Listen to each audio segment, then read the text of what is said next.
네, 국정농단 사태로 재판에 넘겨진 박근혜 전 대통령이 약 1년 만에 열린 1심 선고에서 징역 24년을 선고받았습니다. 네, 재판부는 박 전 대통령이 헌법적 책임을 방기해 국정질서에 큰 혼란을 일으켰다고 질타했습니다.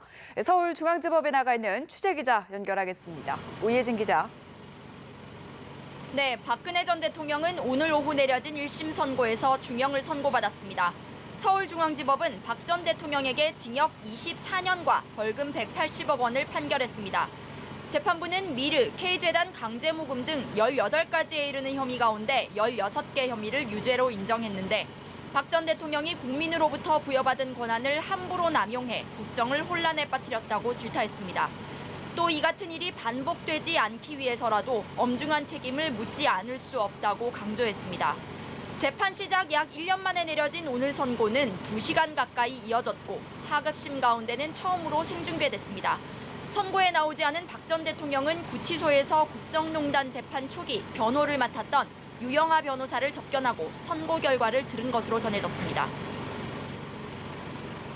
네, 박 전 대통령에 대한 혐의가 18가지였습니다. 그러나 혐의에 대한 판단은 어느 정도 예측 가능했다 이런 얘기가 있었죠.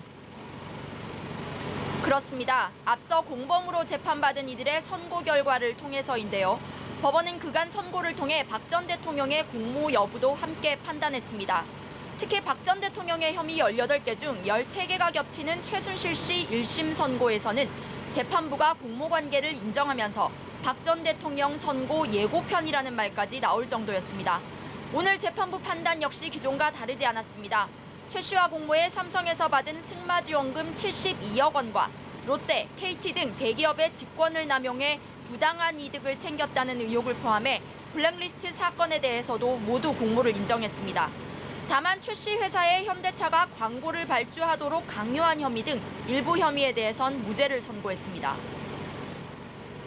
네, 박 전 대통령 이번 국정농단 사건 외에도 추가로 재판받고 있는 사건들이 있죠.